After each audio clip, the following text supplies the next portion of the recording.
ಈಗ ಬ್ಯಾಂಕಲ್ಲಿ ನೀವು ಕ್ಯಾಶಿಯರ್ ಪಾತ್ರ ಅಲ್ಲ, ಅಕೌಂಟೆಂಟ್. ನೀವು ಹಿಂದೆ ಬ್ಯಾಂಕ್ಗಳೆಲ್ಲ ಹೋದಾಗ ಅಥವಾ ಈ ಪಾತ್ರಕ್ಕಿಂತ ಮತ್ತೇನಾದ್ರು ಹೋಗಿ ನೋಡಿದ್ದು ಸರ್ಚ್ ಚಿಕ್ಕ ವಯಸ್ಸಿಂದ ನಾನು ಆ್ಯಕ್ಚುಲಿ ಟ್ರೈನಿಂಗ್ ತಗೋತಾ ಬಂದಿದ್ದೆ. ನಂಗೆ ಗೊತ್ತಿತ್ತು ಇಂಥ ಒಂದು ರೋಲ್ ಪ್ಲೇ ಮಾಡ್ತೀನಿ ನಾನು ಮುಂದೆ.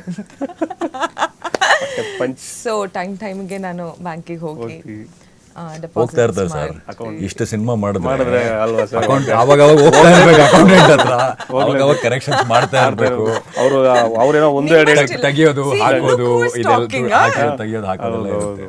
ಮತ್ತೆ ಅದು ಒಂದೆರಡು ಬಂದಿರಲ್ಲ, ಮೂರು ಇದೆ ಅಂತ ಹೇಳಿ ಕರೆಕ್ಷನ್ ಸರಿ ತಪ್ಪಾಗ್ಬಿಟ್ಟಿದ್ದೀರಾ ಅಂತ ಹೇಳಿ 3 ಸೊನ್ನೆ ಕಡೆ ಒಂದು ಕಮ್ಮಿ ಮಾಡಿ ನೋಡ್ಕೊಳ್ಳೋಣ ಆಮೇಲೆ. ಈ ಪಾತ್ರಕ್ಕೆ ತಯಾರಿ ಹೇಗೆ ಅಂತ ಹೇಳದ್ನಲ್ಲ. ಅದು ಕೂಡ ಅದೇ ಚಿಕ್ಕ ವಯಸ್ಸಿಂದ ಟ್ರೈನಿಂಗ್ ಮಾಡಿರೋದು ಬಿಟ್ಟು ನನಗೆ ಕೇಳಿದ ತಕ್ಷಣ ಆ್ಯಸ್ ಐ ಸೆಡ್ ಮುಂಚೆ ಕೂಡ ನನಗೆ ತುಂಬಾ ಎಕ್ಸೈಟಿಂಗ್ ಅನ್ನಿಸ್ತು. ಬಿಕಾಸ್ ನಾನು ಇರೋದಕ್ಕಿಂತ ನಾನು ರಿಯಲ್ ಲೈಫಲ್ಲಿ ಹೇಗಿದ್ದೀನಲ್ಲ, ತುಂಬಾ ಒಂದು ವಿಭಿನ್ನವಾದಂಥ ಒಂದು ಕ್ಯಾರೆಕ್ಟರ್ನ ಪ್ಲೇ ಮಾಡೋಕ್ಕೆ ನಂಗೆ ಸಿಗ್ತಾ ಇದೆ. ಆ್ಯಂಡ್ ಇಟ್ಸ್ ಲೈಕ್ ನಾನು ಸೀರಿಯಸ್ಲಿ ಹೇಳ್ತಾ ಇದ್ದೀನಿ, it is very difficult for ಮಿ. ಅಂದರೆ ಅದು ಆ ಸಟಲ್ ಆಗಿ ಯುನೋ ಪ್ಲೇ ಮಾಡೋದಿದೆ ಅಲ್ಲ, ಸೀರಿಯಸ್ ಆಗಿ, it's actually very difficult for me. Because ನಾನು ಚಿಕ್ಕ ವಯಸ್ಸಿಂದ this is how I am. ಖುಷಿಯಾಗೇ ಇರ್ತೀನಿ. ನಂಗೆ ಇನ್ಫ್ಯಾಕ್ಟ್ ಎಲ್ಲರೂ ಇವ್ರು ಹೇಳ್ದಂಗೆ ಹೆಸರು ಕರೆದ್ರೂ ನಗಾಡ್ತಾರೆ ಅಂತ ಇದನ್ನು ಎಲ್ಲರೂ ಹೇಳ್ತಾರೆ ನನಗೆ. ಏನಮ್ಮ ಬೃಂದ ಅಂತಂದ್ರೆ ನಗಾಡ್ತೀಯಲ್ಲ ನೀನು ಅಂತ. So that is how I have been ಮುಂಚಿಂದನೂ. And I guess I feel very lucky that ನನಗೆ ಅಂದರೆ ಒಂದು ಚಾಲೆಂಜಿಂಗ್ ಆದಂಥ ಪಾತ್ರಗಳು ಮಾಡೋಕ್ಕೆ ಸಿಗ್ತಾ ಇದೆ ಅಂತ. ಬೇರೆ ರೀತಿ ನನಗೆ ಒಂದು ಸೆಟ್ಟಿಗೆ ಹೋದಾಗ ಓಕೆ, ನನಗಿವತ್ತೇನೋ ಒಂದು ಚಾಲೆಂಜ್ ಇದೆ, ಏನೋ ಒಂದು ಎಕ್ಸೈಟಿಂಗ್ ಇದೆ ಮಾಡೋಕ್ಕೆ ಅಂತ ಫೀಲಿಂಗ್ ಬರ್ತಾ ಇದೆ. ಆ್ಯಂಡ್ ಅದೇ ರೀತಿ ನಾನು ಆ ಕ್ಯಾರೆಕ್ಟರ್ ಚೂಸ್ ಮಾಡುವಾಗ ನನ್ನ ತಲೆಯಲ್ಲಿ ಏನಿರುತ್ತೆ ಅಂತಂದರೆ ಆಡಿಯನ್ಸಿಗೆ ಕೂಡ ಒಂದು ಡಿಫ್ರೆಂಟ್ ಆದಂಥ ಒಂದು ಪಾತ್ರನ ಅಂದರೆ ನೋಡೋಕ್ಕೆ ಸಿಗುತ್ತೆ ಅಂತ ಥಿಯೇಟ್ರಲ್ಲಿ. ನಿಮ್ಮ ದೀಪಾವಳಿ ಈ ವರ್ಷ ಹೇಗಿದೆ, ಕಳೆದ ವರ್ಷ ಹೇಗಿತ್ತು? ನಾನು ಈ ವರ್ಷ ಶೂಟಿಂಗ್ ಮಾಡ್ತಾ ಇದ್ದೀನಿ ದೀಪಾವಳಿಗೆ. ಬಟ್ ನಾನು ಈಗನೇ ರೀಸೆಂಟ್ಲಿ ನಾನು ದೀಪಾವಳಿ ಫ್ಯಾಮಿಲಿ ಜೊತೆಗೆ ಸೆಲೆಬ್ರೇಟ್ ಮಾಡೋಕ್ಕೆ ಸ್ಟಾರ್ಟ್ ಮಾಡಿದ್ದು. ಬಿಕಾಸ್ ನಾನು ಚಿಕ್ಕ ವಯಸ್ಸಿಂದ ರೆಸಿಡೆನ್ಷಿಯಲ್ ಸ್ಕೂಲಲ್ಲಿ ಇದ್ದಿದ್ದರಿಂದ ನಂದು ಎಲ್ಲ ಹಬ್ಬಗಳನ್ನು ನಾನು ನನ್ನ ಫ್ರೆಂಡ್ಸ್ ಜೊತೆಗೆ, ಟೀಚರ್ಸ್ ಜೊತೆಗೆ ಸೆಲೆಬ್ರೇಟ್ ಮಾಡ್ಕೊಂಡಿದ್ದೀನಿ. ಬಟ್ ರೀಸೆಂಟ್ ಟೈಮ್ಸಲ್ಲಿ ಸ್ಟಾರ್ಟ್ ಮಾಡಿದ್ದು. ಬಟ್ ಈ ಸತಿ ನಂಗೆ ಮನೆಗೆ ಹೋಗೋಕ್ಕಾಗ್ತಿಲ್ಲ ಶೂಟಿಂಗ್ ಇರೋದ್ರಿಂದ. ಬಟ್ ಲಾಸ್ಟ್ ಇಯರೆಲ್ಲ ನಾನು ಸೆಲೆಬ್ರೇಟ್ ಮಾಡಿದ್ದೀನಿ, ಚೆನ್ನಾಗಿ ಎಣ್ಣೆ ಹಚ್ಕೊಂಡು ಸ್ನಾನ ಮಾಡಿ. ಎಣ್ಣೆ ಅಂದ ತಕ್ಷಣ ನೆನ್ಪು ಬರುತ್ತೆ. ದೀಪಾವಳಿ ಮೊದಲಿಂದ ಆಗ್ಲಿಂದ ಎಣ್ಣೆ ಹಚ್ಕೊಂಡ್ಬಿಡ್ತಿದ್ವಿ. ದೀಪಾವಳಿ ಟೈಮಲ್ಲಿ ಎಣ್ಣೆ ಹಚ್ಕೊಂಡು ಮಿರರ್ ಮುಂದೆ ನಿಂತ್ಕೊಳ್ಳೋದು, ಏನಾದರೂ ಆಗಿದ್ದೀವ ಆಗ್ಲಿಂದ ಜಿಮ್ಗೆ ಹೋಗೋದು. ಈಗ ಎಣ್ಣೆ ಹಚ್ಕೊಂಡಾಗ ಖುಷಿ ಆಗುತ್ತೆ. ಈಗ ಎಣ್ಣೆ ಹಚ್ಕೊಂಡು ಮಿರರ್ ಮುಂದೆ ನಿಂತ್ಕೊಂಡಾಗ ಓಕೆ ಫೈನಲಿ ಈಗ ಒಂಚೂರು ನೋಡ್ಕೊಳ್ಳೋಕೆ ಖುಷಿ ಆಗುತ್ತೆ ಅಂತ. ನಿಮ್ಗನ್ಸಲ್ವಾ? ಸೊ ಕನ್ನಡಿ ಮುಂದೆ ನಿಂತ್ಕೊಂಡು ಒಂಚೂರು ನೋಡ್ಕೊಂಡು ಓಕೆ ಅಂತ ಒಂಥರ ಎನ್ಹ್ಯಾನ್ಸ್ ಮಾಡುತ್ತೆ ಎಣ್ಣೆ ಹಚ್ಚಿ. ಆಮೇಲೆ ಸ್ವಲ್ಪ ಕೆಲವು ಸತಿ ಟೆರೇಸ್ ಮೇಲೆ ಹೋಗೋಣ ಅಂತ ಅನ್ಸುತ್ತೆ. ಬಟ್ ಏನಕ್ಕೆ ಅಲ್ಲಪ್ಪ, ಬಿಸಿಲಿಗೆ ಎಣ್ಣೆ ಹಚ್ಕೊಂಡು ಮನೆಯೊಳಗಿರ್ಬಾರ್ದು, ಎಣ್ಣೆ ದೇಹಕ್ಕೆ ಇಳಿಬೇಕಲ್ಲ. ಎಕ್ಸಾಕ್ಟ್ಲಿ.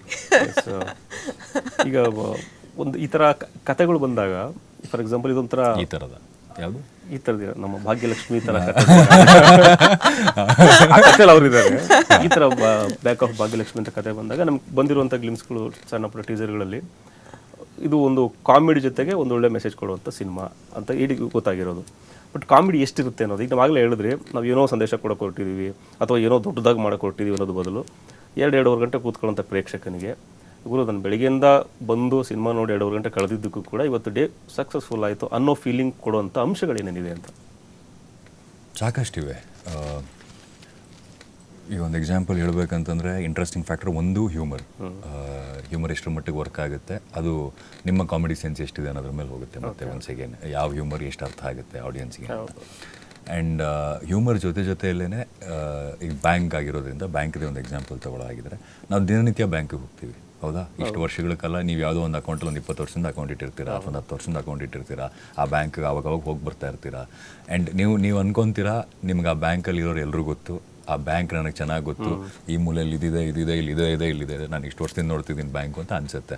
ಬಟ್ ನಮಗೆ ಗೊತ್ತಿಲ್ಲದೆ ಇರುವ ಇನ್ನೊಂದು ಪ್ರಪಂಚ ಇರುತ್ತಲ್ಲಿ, ನಮಗೆ ಗೊತ್ತಿಲ್ಲದೆ ಇರೋ ಇನ್ನೊಂದಿಷ್ಟು ಕೆಲಸಗಳು ನಡೀತಾ ಇರುತ್ತಲ್ಲಿ. ಅಂದರೆ ನಡೀತಾ ಇರುತ್ತೆ ಖಂಡಿತವಾಗಿ ಅಂತ ಹೇಳಲ್ಲ, ಬಟ್ ನಡೀತಾ ಇರಬಹುದು, ಬೇರೆ ಕೆಲಸಗಳು ಆಗ್ತಾ ಇರಬಹುದು.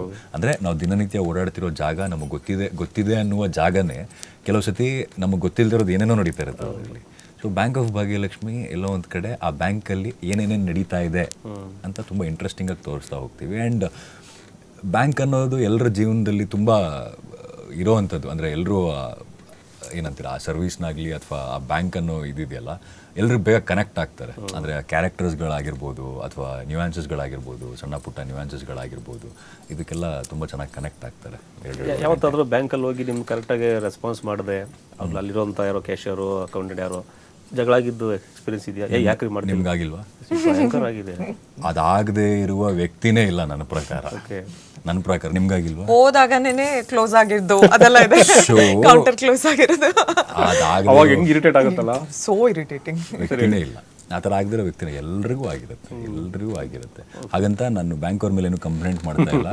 ಈಗ ನಾಳೆ ದಿನ ಆಮೇಲೆ ಏನೋ ಟ್ರಾನ್ಸಾಕ್ಷನ್ ನಿಲ್ಲಿಸ್ಬಿಟ್ಟು ಬನ್ನಿ ಬ್ಯಾಂಕಿಗೆ ಏನೋ ಥರ ಮಾಡಬೇಡಿ, ನಾನು ಯಾರ ಮೇಲೂ ಕಂಪ್ಲೇಂಟ್ ಮಾಡ್ತಾ ಇಲ್ಲ. ನನ್ನ ಬ್ಯಾಂಕ್ ತುಂಬ ಒಳ್ಳೆ ಬ್ಯಾಂಕ್, ಸೂಪರ್ ಬ್ಯಾಂಕ್.